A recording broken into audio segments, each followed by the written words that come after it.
Nå, men så spiller vi noget LOL her. Det er Ultra Rapid Fire, men det er en co-op vs all, så altså mod bots. Og det er fordi, at jeg ikke gad en online. Og det er meget lang tid siden jeg spillede co-op vs all. Men jeg vil da lige prøve det, fordi jeg har kun én gang før prøvet at spille game moden med altså bots i den gode grad, eller hvad man skal sige, hvor de bruger deres Ignite, og hvor de er lidt bedre. Det er kun anden eller tredje gang jeg prøver det, og så skulle jeg da også lige prøve det i Ultra Rapid Fire. Og så har jeg heller ikke prøvet Olaf, for han er free to play. Han skulle også lige prøve det. Jeg har bare instant Q. Pick it up. Pick it up. Når den er forsvinde, eller samler jeg den op. Nogle gange så tror jeg, den er at forsvinde. Ja, den er at forsvinde. Hvor lidt er den der i kortere tid normalt? Det tror jeg. Fordi at det bliver for OP ellers. Jeg ved det ikke. Jeg kan ikke nå samle den op, hvis jeg kaster den helt range.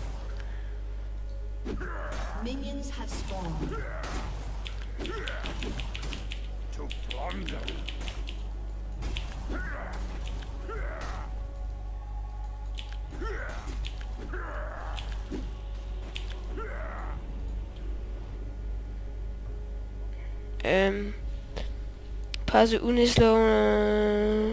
If Olaf speed up there's the ability scooter reduced by 4. Nå, jeg tænkte lige, man bare i online også kunne spamme den. Det ville nok være lidt OP. Så kunne man bare gå hen, samle den op, gå hen. Men det er kun bare for 4%. Jeg tænkte, at det var hele cooldown, der lige gik off der, men... nej. Jeg skulle aldrig prøve at spille mod bots i det her. Så...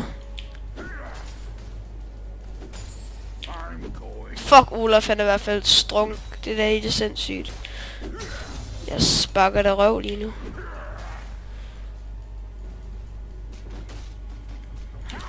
Boom.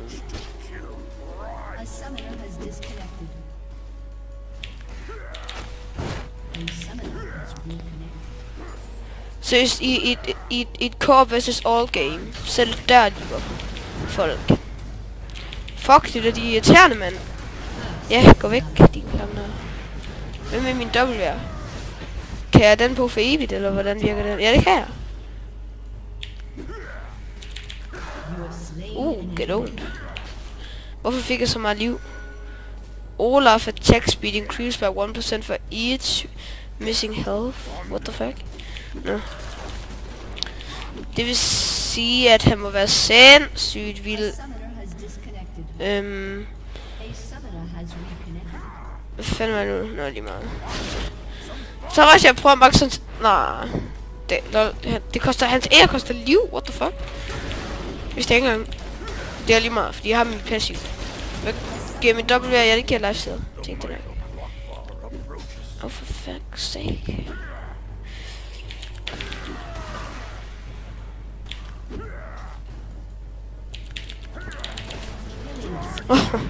No, han kan finde ud af at bruge sit passiv. Vent lidt, man kan da ikke spille mod kaffebots normalt, og syre, og sex. Kan han spille mod Vladimir? Det ved jeg ikke. Men det er måske også i den der hardcore mode, at de kan det, eller hvad? Og jeg mener ikke, man normalt kan spille kaffe, så... Nej, det kan man da ikke. Nå. Nej, snak. Håber man får mere XP ud af det, ellers er det da latterligt. Eller hvad? Nej, fuck det. Fuck det! Jeg ved ikke, om jeg vil køre... Nej, det er et bot game. Så vi kører bare fuld tank. Nej, fuld AD. Skal ikke tank? Bot game. Nej.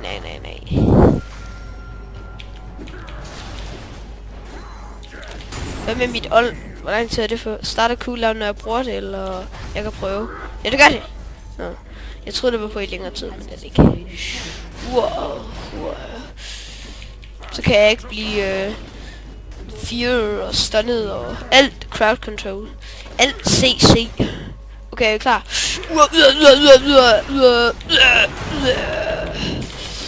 Ikke engang recall endnu. Jeg får alt for meget liv af min WR. skal bare fucking meget. Køber attack speed boots, mand. Fuck, hvad er det, jeg laver? Vækker. Ses. Ses.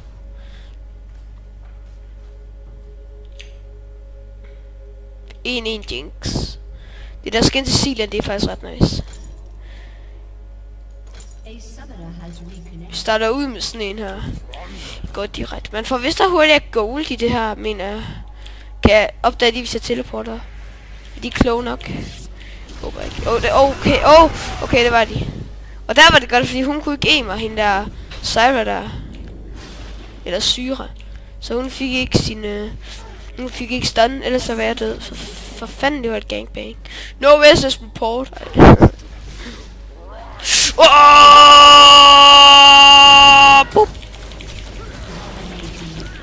Jeg glemte at tage min E'er. Fuck, man. De kan slås, selvom hun er død. Det er ikke fair.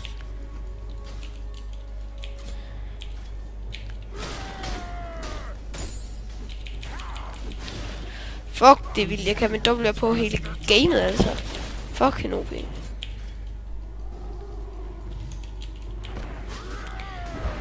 Olaf removes all... uden for attack damage, så kan vi godt bruge det på tower. Fuck hende.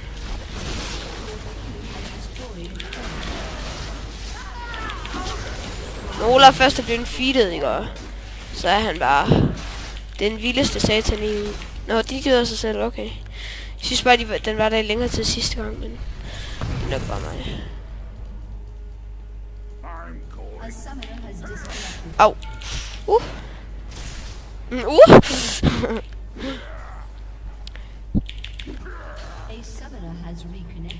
Okay, jeg går over det fucking. Fuck you! Oh shit! Nej! De andre var der. Fuck! No! Why? Springer vi direkte. Vi skal have en bloodfester. Nå, det er sgu... Nå, det er mit... Jeg troede, det var recommended. Fuck, hvor dumt. Jeg tænkte nok, det var et lidt mærkeligt... men det er fucking lang tid siden, jeg har lavet det her build. Må det være, fordi... Det er sgu godt nok det værste Olaf build nogensinde. Og så var der ikke engang dengang jeg lavede det, tror jeg ikke. Fuck, det var nok det værste build nogensinde, det der. Nå. Nå, fuck det. Det er kun godt nok, fordi vi spiller og derfor skal vi bare køre om rigtig meget AD, og det er kraftedeme også et godt AD build, det her. Det giver lidt. Hvis jeg skal være helt ærlig, så troede jeg faktisk lige der, at jeg blev udødelig af mit ult, så jeg troede, at det bare kunne gå dem. Men... så kom jeg til at tænke, om det blev jeg ikke, men jeg kunne godt tage mig alligevel. Så snakker vi lige nogle creeps her for at få lidt mere gold. Og for at få noget liv. Chop. Sådan der. Det gik ret hurtigt. Sealand. Jeg har prøvet ham en gang på mit vens account. Og han virker ret OP i øf. God. Skadet meget. Kom her, lille ven.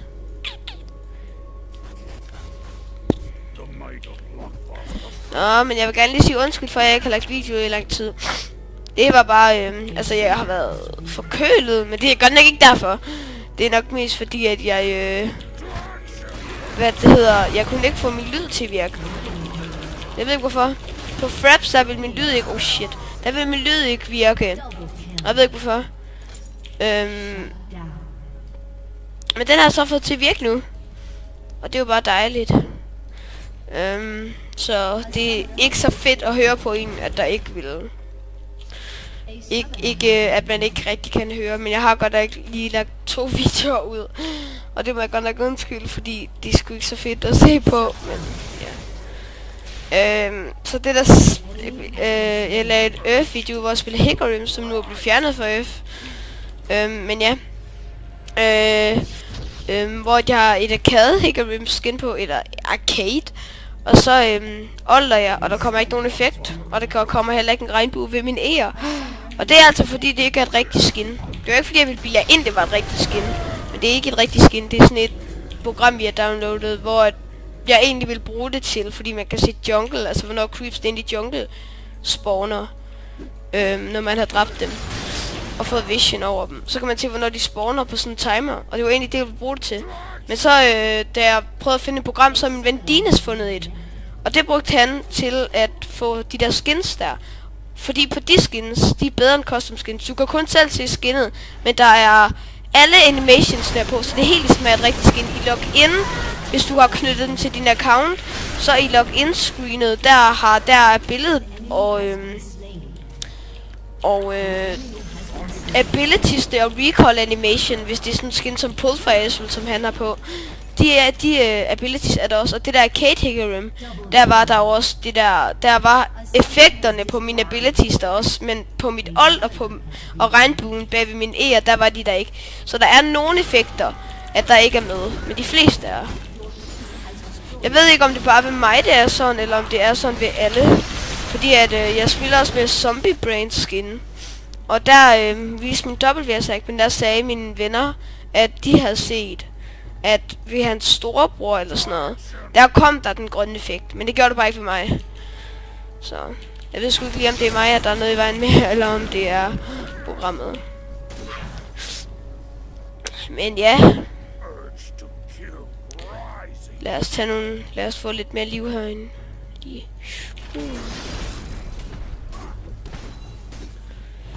Gå efter at få max, eller ikke max, men rigtig meget frækt lifestyle her.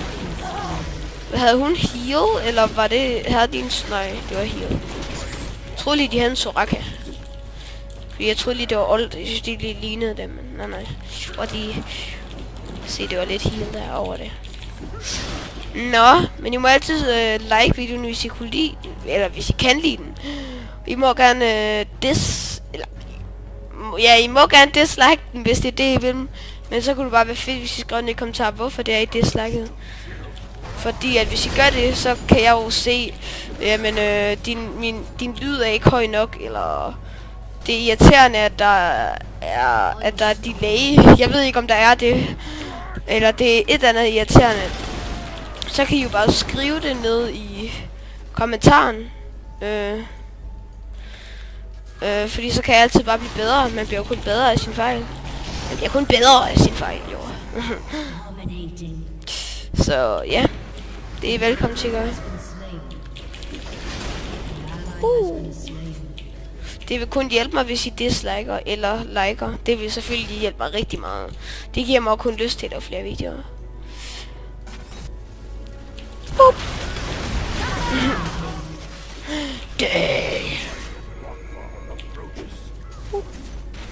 Jeg tror aldrig, jeg har taget den custom før. KS report. Ej. Nå, han havde ult, jeg troede lige. Nej, hvad laver du? Du skal gå derind, når du har ult på dig. No, what do you... Nej, altså recaller han. Jeg vil gerne have noget mere lifestyle. Så jeg recaller og lader være med at tage turret, fordi jeg kunne få guld for det, men jeg vil ikke vinde for hurtigt. Vi vinder nok alligevel på grund af de andre, men altså... Den her zone af Jinx er sgu ikke de bedste. Så det skal nok trække tiden ud, hvis jeg lader være med at hjælpe. Okay, mere lifestyle. Hvad kunne være frækt? AP lifestyle.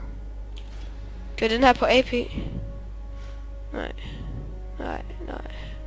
Der er intet, der kører på AP, så jeg kan ikke rigtig se grund til at købe AP.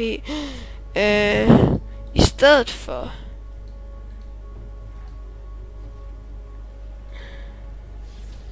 Så køber vi sådan en her. Nej, vi køber sådan en her. Ja. Så efter den, så ved jeg ikke, om vi køber en til, eller køber en til...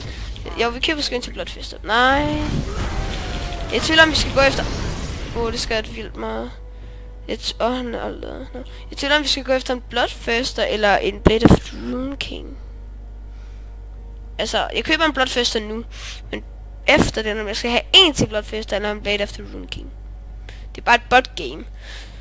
Så jeg går op efter dig i stedet. Jeg tror, vi tager Bloodfisteren, fordi den giver damage. Men samtidig så giver den bare lifesteal og attack speed.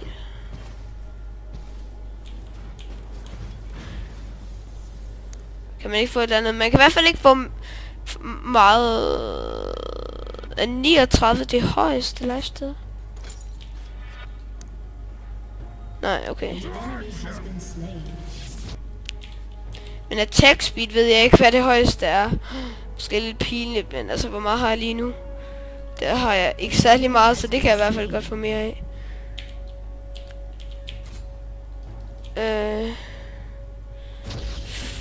40% attack speed.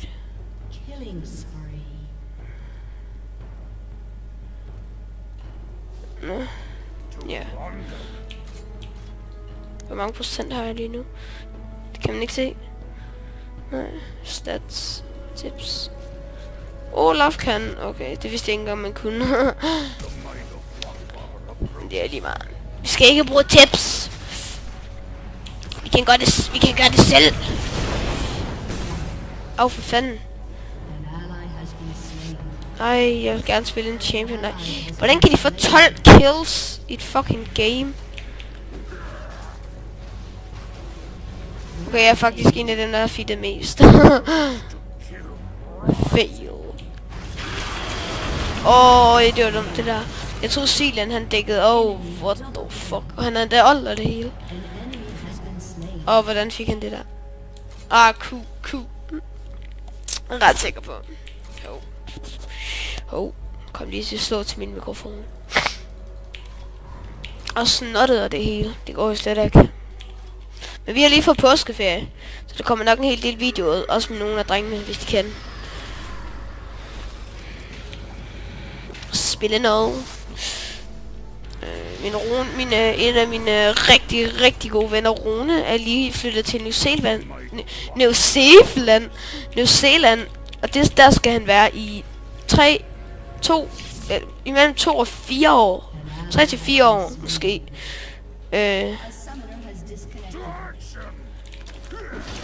Ja.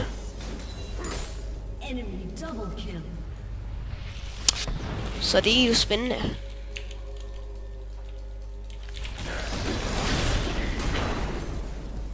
Så ham spiller jeg Diablo med lige nu.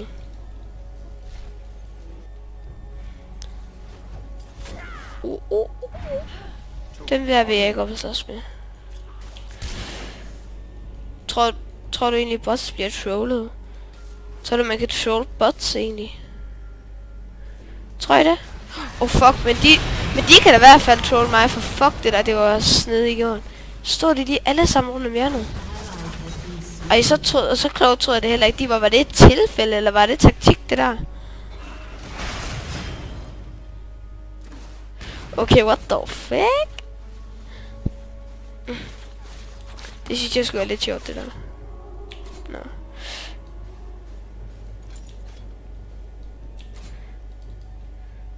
Jeg tror, vi går efter ind til Bloodfist efter den her, faktisk. Eller hvad? Jeg er helt vildt meget i tvivl. Ja, det gør vi. Men i hvert fald...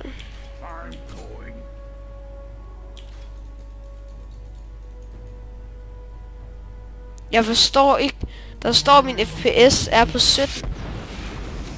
Men mit spil kører flydende. Sådan nogenlunde. Det forstår jeg ikke. Det synes jeg overhovedet ikke, at det føles som om den er på 19. What?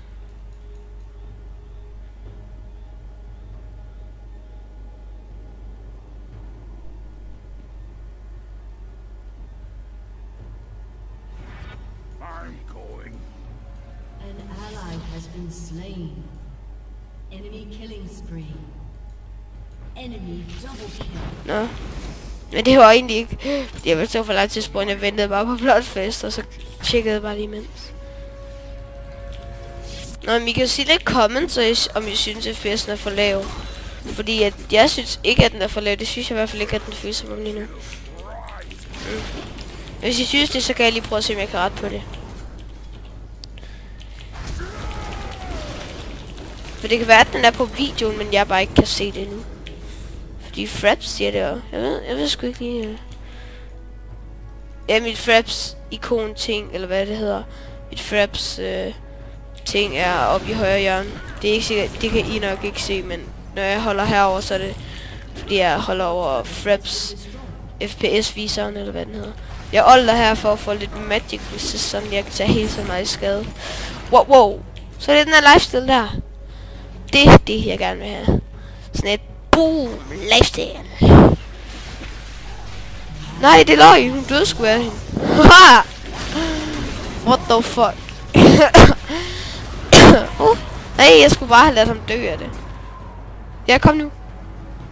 Nej, oh my god, kan jeg ikke stoppe ham? Jeg ønsker, jeg spillede anden lige nu. Så kunne jeg lige sætte den der mur der. Jeg ved ikke, om den stadigvæk stopper recall animation. På et tidspunkt gjorde den, og så gjorde den det ikke.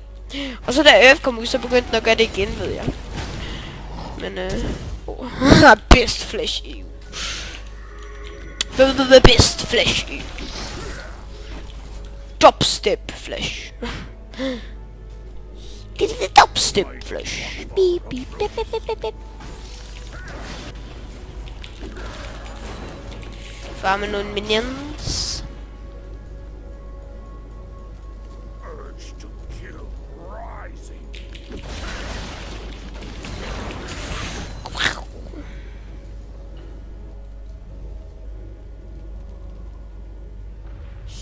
Old. Det er egentlig ret spiller old, fordi at jeg lifestiller livet så meget, at det skader forsvinder lige efter. Ja, jeg skal i hvert fald ikke have den der for ekstra. Det er i hvert fald ikke på grund af lifestyle, jeg skal tage den. På grund af den lille plus. Så er det på grund af attack speeden, jeg skal tage den. Og det behøver jeg næsten heller ikke, når jeg har så fucking meget lifestyle, fordi så behøver jeg ikke at stå mange gange. Så derfor er det egentlig meget smartere når den der, fordi den giver mere attack damage. Nu er det bare lige sådan, at hvis dens passiv stackede i går, det vil være så frækt. Nå jo, dens passiv, så er det jo på alle omstændigheder dumt at købe den der, fordi lifestyle, den får jeg også mere af. Prøv lige at se det der. Okay, what the fuck. 9-4 og skader alligevel 1000 med hans... Er det hans ult? Hvilken er hans ult? Det der må være hans... Ja, det der er hans ult. Og det der, de skader også næsten 900. Den der combo der, han kan smide. Det er da godt nok næstigt.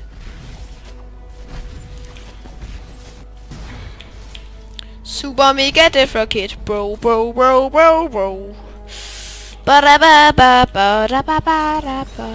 Jeg har set alt for meget Instalog, bom. Eller hørt alt for meget Instalog, I'm gonna attack speed, gonna code it, code key, woo. Det skader jo ingenting. Det er så ikke bom der. 16. Og someone now has reconnected. Kun i level 12. Er lige ved at være FK, og hun er stadigvæk i det samme level som Sona. Sona. Okay, go. Jeg fik skudt kill, og han døde. Jeg ved ikke om vi blokkede den. Jeg har virkelig meget lyst til at købe Sonjas eller Guardian Angel på grund af det der ult der for Karfus. Men jeg dør ikke af det. Så det ville egentlig være dumt. Den bedste idé var vel nok, hvis jeg stod tæt på Ghost eller Golems. Et eller andet creep. Blue. Baron, et eller andet, så bare gå ind og så bare smuk på det. Wow. Jeg går ind i solo Baron. Jeg recaller nu, og så nupper jeg den her. Og så venter lidt. Vi vil også lige have nogle boots. Vi vil have de der røde nogle. Bare lige for at få den max. Jeg kan ikke engang huske, hvad de gør. Sådan der. Så tager jeg lige den her minion wave. Og hvad? Okay, min Q den one-hitter. Så den kan vel egentlig teknisk set bare smadre igennem det der. Nu gør jeg det igen. Fuck det. Nej, hvor er det OP. Om det bedste tager one-hitter. Sådan der.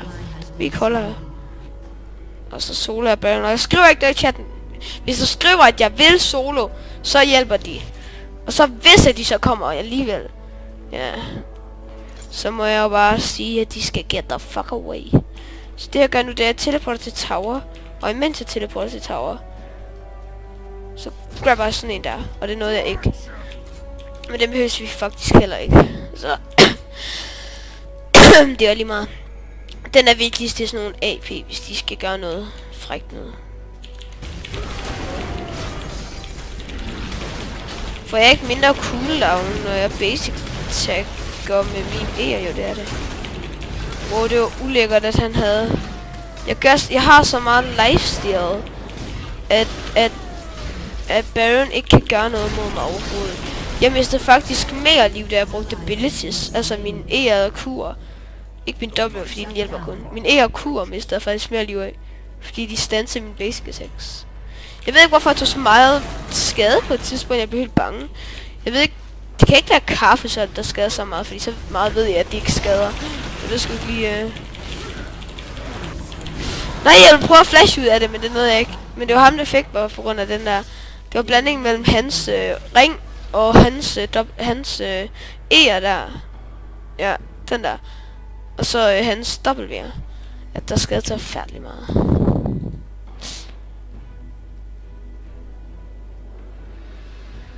Hvordan kan den sige, at det er en status-effekt, når den skader? Den nåede måske ikke at springe, og derfor var det bare en effekt, fordi den var over mig. Ja. Nå, men det var en easy solo Baron, det var en GG der. Prøv lige se, hvordan er det der, det glimter rundt. Og fluerne. Og på den måde, de bevæger sig. Jeg forstår ikke, hvordan den kan sige, min FPS er på fucking 18. 17. Står det ikke. Nå. Lad os teleportere til den der minion. Og imens vi gør det, så lige før så... Det er ikke for den, men det er lige meget. Det jeg egentlig gerne vil, det er, når jeg teleporter til for, jeg er sikker på at få den. At købe den efter jeg starter teleporter, bare for at få den. Gør sådan, at den er der i. Hey, den længste tid den kan være i. Det er vildt irriterende, han kan det der. Det er vildt irriterende. Basic attack, jeg nåede det. Og døde han ikke? Hvor lidt liv havde ham der? 999. Lige på. Lol. Nu var vi ikke bare nogen homeguard nu. Fordi, altså hvad gør de her open deal damage with a single target spell og attack on hit? Og movement speed og alt muligt fuck shit, fuck dig i dit ansigt. Vi når på dem der.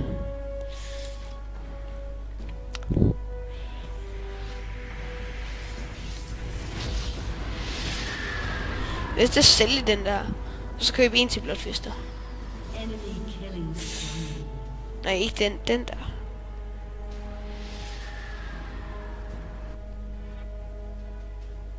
Nej. Lad os lade være.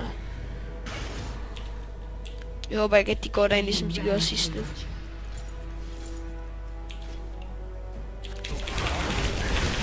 Nej, det var 6. Jeg troede det var Vladimir. Kun. Nej. Jeg får direkte dårlig score mod fucking bots, fordi jeg gør sådan noget. Fuck det er ring. Det er nok den dårligste bots score jeg har haft nogensinde. Så jeg er 19-9 mod bots. Jeg har ikke fået et pentakill endnu. Ja.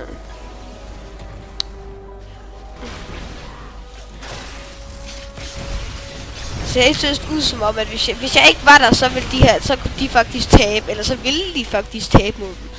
Hvis det ikke var måske for Silen, han kunne måske godt carry dem der. Men fy for helvede, de pusher jo alt som, altså ja, ingenting. De pusher som ingenting. Ingen løgn. De pusher vildt ringe. Så jeg stopper en tur toplane til ham der Selly der, fordi så kan han holde mig, hvis jeg kommer på low. Det håber jeg i hvert fald, at han vil. Godt være, han er nar og ikke vil. Det håber jeg ikke, han er. Så older vi. Det giver ikke movement speed, gør det? Nej, men det får man til at se sjov ud. Eller altså ikke se sjov ud, men se sjov. Jo, se sjov ud, når jeg løber. Det gør det. Wow, okay, what the fuck? 2600 fucking damage. Wow. 2600 damage. Hvad er det der for? Hvad fanden er det? Kaffes. What? What? An enemy has been slain. What the fuck?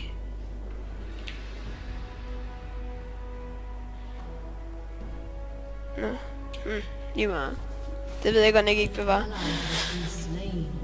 Ej, men hold på lidt teamscoren over. Vi fører med 1 kill, og nu står den lige... Ej, men det er jo pinligt. Ej, nej. 26-26 botgame, og jeg er 20-10. Ej, der er 6 og fucking plus sgu. Det er der Veigar, det er... Veigar! Det er nok ham, der gør sådan, at det ikke er helt galt, fordi... Kan I godt se det der? Prøv lige at se det der. Nej, det er hans ult. Men hvad er det der så? Det er hans passiv. No way. Nej, det er det. Nej, hans passiv er det ikke sådan noget med blade eller sådan noget. Ej, fuck, det kan jeg sgu ikke huske. Lige meget. Hvad er det? Energy attack at enemy dealing magic damage. Hvad? Only dark energy attack at enemy dealing magic damage. If a unit is killed, Veigar gains some ability power. Det er hans Q, det der. Ved jeg. Enemy champion dealing. Okay, det er hans ult, og det er hans Q. Okay, så hans E'er, eller hans W, den der ring der. Jeg ved ikke, om det er hans E eller W. Og så den der falder ned, den der komet. Det er hans så E eller også. Det er så E eller W. Jeg tror, hans E det er den der stun ting. Og hans W er den anden. Men jeg er sgu ikke sikker. Baron må der spawn snart. Det kan da ikke tage lang tid for den at spawn nu. Håber ikke. Okay, nu kan jeg se, at min FPS er lidt lav. Ved du hvad? Fuck det.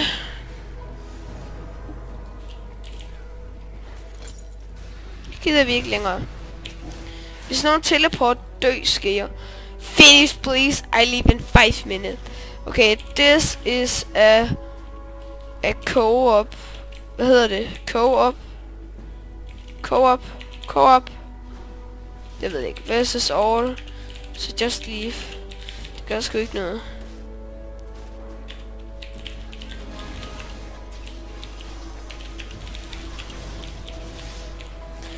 Yuri reporter sgu ikke. For at han lige var i et bot game. Det gør sgu ikke noget. Og hvis vi at alle reporter ham, så bliver han sgu heller ikke bandet. Fordi at sådan nogle ting tager Riot ikke imod. You banned, yeah, but the game see if I'm FK. What the fuck? Det giver ingen mening. Hvad siger han? Yeah, but the game see if I'm FK. Okay. Okay. Det ved jeg ikke, hvad det betyder, men okay. Okay, vi har en. Wow.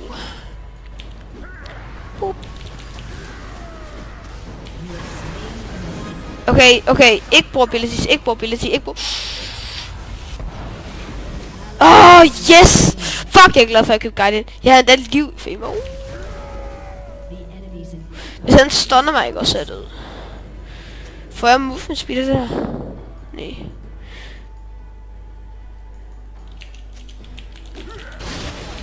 Ikke brug abilities, Emil. Det gør kun, at jeg bliver langsom. Det der lille stykke der, og min E'er. Det gør, at de bitches der, de skader nok til næsten dræbe mig.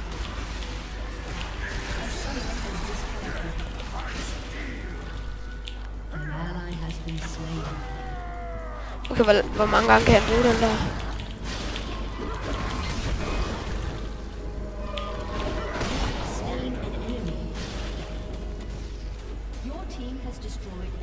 Lifesteal.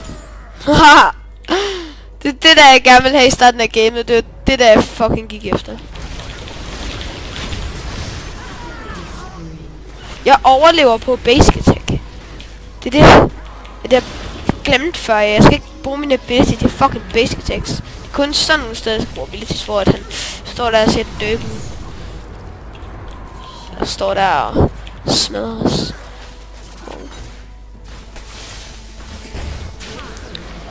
Når jeg oldede ellers for at gå ind og basic, så jeg kan få liv. Og så sørger for, at jeg ikke døde med det samme i hvert fald. Hvordan er det, han slår, når han older? Han gør sådan, hvor han virkelig bare smadrer sværen ud til siden. Undskyld, jeg siger, at der er en lyd nogle gange. Det er fordi, jeg er forkølet. Og se det der. Fuck, det ser dumt ud. Så du ventede de eller sådan noget? You have earned a page in my book. Mener de match history eller hvad? Eller den der bog, der han går rundt med. Det må være den. Nå, men mit fraps gik jo ud, da jeg trykkede continue. Og det havde jeg helt glemt. Men ja, det var den her episode af en co-op game her. Og det jeg sagde, hvis jeg ikke kunne høre, det var, at det var Karfus, der hvor vi vandt, skrev ned i den der chatten. Det de begyndte at gøre. Der skrev han, at you have earned a page in my book. Så var jeg lidt i tvivl om, at han mente match history, eller den der bog, han har i hånden. Jeg gætter på, at han mener den bog, han har i hånden. Det her, det virker ikke så meget som en bog, men jeg tænkte match history. Jeg ved ikke, hvorfor jeg forbandt det med en bog. Nå, men det var den her episode.